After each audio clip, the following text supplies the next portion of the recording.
ये है talks news network और आप देख रहे हैं पॉलिटॉक्स, राजनीति का कच्चा चिट्ठा।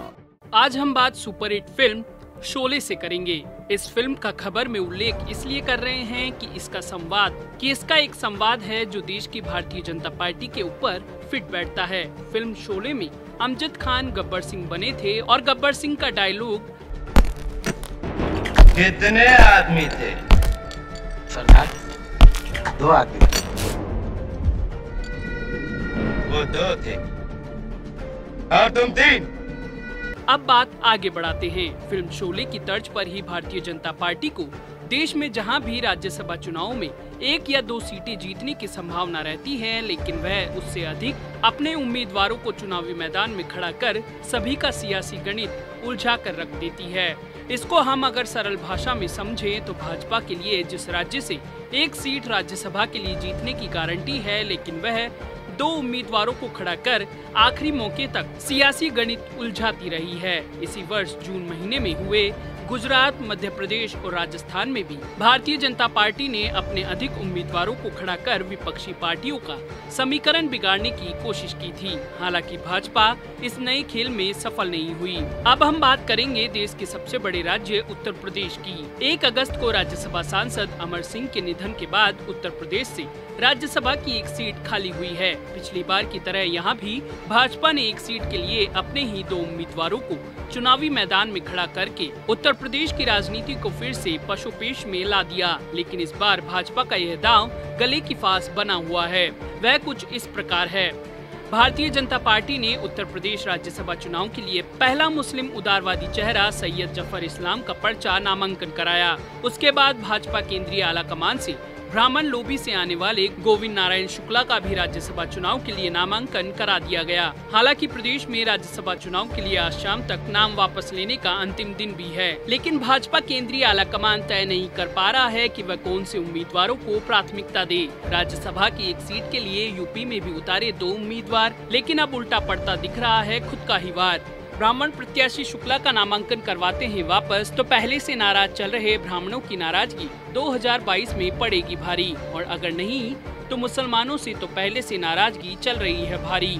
जैसा कि हमने बताया, उत्तर प्रदेश में राज्यसभा की एकमात्र सीट पर होने वाले उपचुनाव के लिए बीजेपी उम्मीदवार के तौर पर सैयद जफर इस्लाम और गोविंद नारायण शुक्ल ने नामांकन पत्र दाखिल किए हैं। भाजपा के इन दोनों नेताओं के नामांकन पत्र भी जांच में सही पाए गए हैं, जबकि निर्दलीय प्रत्याशी महेश कुमार का नामांकन निरस्त कर दिया गया है। 1 सीट पर भारतीय जनता पार्टी की ओर से 2 प्रत्याशी मैदान में होने से मामला काफी दिलचस्प हो गया है।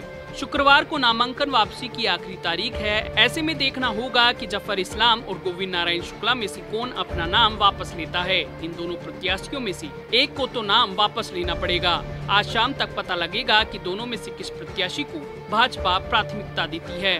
पहले बात करते हैं जफर इस्लाम की। जफर बीजेपी के राष्ट्रीय प्रवक्ता और पार्टी के उदारवादी मुस्लिम चेहरा हैं। भाजपा हाईकमान की तरफ से जफर इस्लाम को प्रत्याशी बनाया गया है। यहाँ आपको याद दिला दें कि ज्योतिरादित्य सिंधिया को कांग्रेस से बीजेपी में शामिल कराने के इनाम के तौर पर उन्हें प्रत्याशी बनाया गया है। अब बात करेंगे भाजपा के दूसरे राज्यसभा उम्मीदवार शुक्ला की। गोविंद नारायण शुक्ला भाजपा के पुराने कार्यकर्ता हैं, जो मौजूदा समय में यूपी बीजेपी संगठन में महामंत्री भी हैं। शुक्ला अमेठी से आते हैं और ब्राह्मण समुदाय से हैं। मौजूदा समय में उत्तर प्रदेश में ब्राह्मण पॉलिटिक्स को देखते हुए अब भारतीय जनता पार्टी पशुपेश में है कि शुक्रवार को गोविंद नारायण शुक्ला से कैसे नामांकन वापस कराया जाए। इस मामले में उत्तर प्रदेश भाजपा अध्यक्ष स्वतंत्र देव सिंह ने कहा है कि पार्टी में दूसरा नामांकन केवल औपचारिकता के लिए कराया है, लेकिन उत्तर प्रदेश के सियासी गलियारे में चर्चा है कि शुक्ला के नामांकन कराने के पीछे ब्राह्मण लोबी के दबाव के चलते पार्टी को यह फैसला लेना पड़ा है।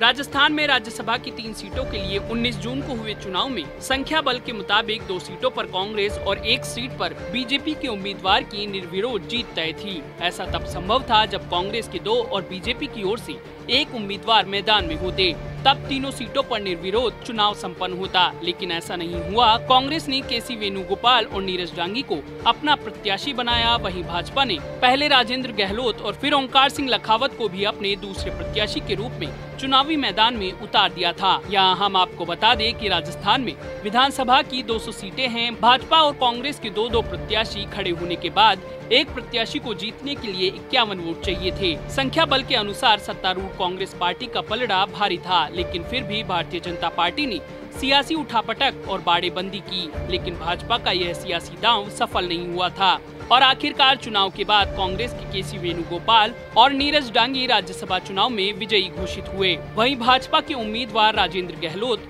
विजयी रहे, जबकि ओंकार सिंह लखावत को पर्याप्त बहुमत नहीं मिल सका और उन्हें हार का स्वाद चखना पड़ा। पॉलिटॉक्स ब्यूरो, उत्तर प्रदेश। ये है टॉक्स न्यूज नेटवर्क और आप देख रहे हैं पॉलिटॉक्स, राजनीति का कच्चा चिट्ठा।